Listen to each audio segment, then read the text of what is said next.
Siz sesinizi duyurdunuz. Yol açacak mısınız? Çiftçi yapmazsak Beyefendi. Bir dakika çek. ya çiftçi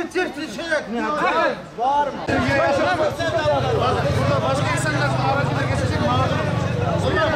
Yollar habere geliyor.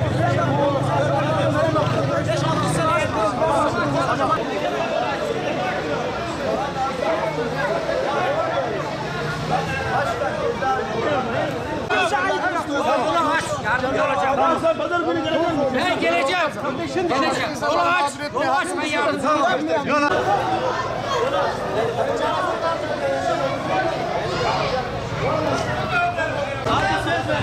Hayır ben daha önce yardım bela götürüp size oturayım çay görmüşüm abi.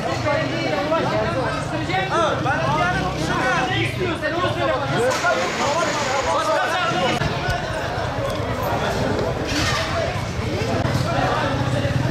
Gel gel. Kamera bak. Yol aç. Kamera bak arkadan.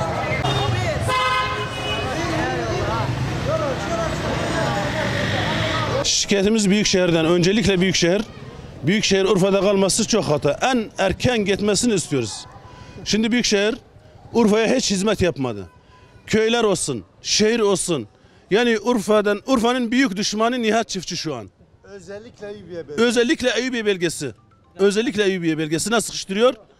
Eyüpiye hiç hizmet yapmadı. Yollarımız şu an mahalle içindeki yollarımız ufak yollar Eyüpiye'ye bağlı. Eyüpiye yaptı hepsini. Ama ana yol şu an ana yol bak otobüs geliyor karşıda. Otobüs hattı göster, otobüsü göster Allah aşkına. Şu an buradaki büyük otobüsler Büyükşehir'in otobüsleri. Bu yol 10 sene önce hala yapılmamış. Bak Büyükşehir'in otobüsü çek abim onu göster. Bak onu göster. Yolu kestik. Büyükşehir'in otobüsüne şu an buradan her gün geçiyor yolumuz çukur. Hiç Nihat Çiftçi'ye gidiyoruz sanki hiçbir vatandaş gelmemiş gibi. Bizim yolumuz hiç yok ben sana söyleyeyim. Şu an rezilliktir. İşkence çekiyoruz. Büyükşehir'in gitmesini istiyoruz. Sabah geldirecektik dedik. Sayın Başkanımız bu yol yaptı bana ait değil. Madem ki sana ait değil bu otobüsler kimindir? Senin otobüslerin. Karşı taraf senin otobüslerin. Günlük 3 aydır dilekçeler hepsi haberleri var. Büyükşehir'in haberi var. Büyükşehir'e gittik. Her gün Büyükşehir'e gidiyoruz diye bekleyin. Abi sorun sadece burada değil. Siz kırsala çıkın. Kırsala çıkın görün ki halimiz. Görün 50 sene önceki halimiz Büyükşehir yolları. Büyükşehir sadece Sürek'te çalışıyor. Valla ben yetkililere şu şekil diyorum. Özellikle AK Parti'ye kurban olsunlar. Ben şahsım AK Partiliyim. Ben mecbur gene oyumu AK Parti'ye veriyorum. Ama Nihat Çiftçi'nin hatırı için bu sefer düşünüyorum. Eğer ben düşündüysem o insanlar hiç vermez. Ben düşündüysem o insanlar hiç vermez. Benim bildiğim budur yani. Bu koltuğu haram ettiler. Nihat Çiftçi sen Eyüpiye'ye kaç sefer geldin hayatında? 4 senedir başkansın. Bir gün geldin mi Eyüpiye'nin vatandaşına sordun mu? Eksikiniz var mı? Bir derdiniz var mı? Benim akrabam özellikle ben Yusuf Çiftçiyim. O da Nihat Çiftçi. Yazık bu koltuğa hak etmiyor. Bu koltuktan bir an önce inmesini. Bak bir ay önce bana söz verdi yolumuzu yapacak mahallede köyde. Bir ay önce Hamza Baba yolu dedi ben bizzat yapacağım. Gidip üstüne duracağım. 50 sene öncekini hali dedim Sayın Başkanım bak yolumuz yazık gel yap. Dedi bizzat ben gelip yapacağım. O gün bugündür. Bir ay oldu. Hiç ne gitti ne yaptı hiçbir vatandaşı dinlemiyor. Hiçbir vatandaşı dinlemiyor. Yazıklar olsun AK Parti'nin koltuğunda oturmuşsa. Bu adam koltukta oturmuşsa AK Parti Urfa'dan oy alamaz. Esnafım 5 yıldır ben burada aynı bu hizmeti hiçbir hizmet göremiyoruz buradan. Park ateşi yaptılar. Vatandaş burada halk tozdan perişan bir durumdalar. Zaten bu en çok aldığı bölgeden Eyüpiye bölgesinde AK Parti en çok aldığı oy hep bu bölgeden. Şimdi hiçbir hizmet göremiyoruz yani. Yazıklar olsun ki öyle bir koltukta oturmuşlar. Abi günlük ben kendim bizzat olarak burada günlük belediyeyi arıyorum. Sinekler içerisinde biz burada mağdur durumdayız. Belediyeyi 4-5 seferdir günde arıyorum göndereceğiz. Şimdiye kadar öyle bir ilgi gösterilmiyor bize. Madem ki bu büyükşehir ait değil, küçükşehir ait değilse biz buranın ne halkıyız yani biz burada ne yaşıyoruz? Niye buradan vergi alıyorlar? Niye su makbuzlarını kesiyorlar? O zaman burada kesmesinler. Bizden bu su şeylerini almasınlar.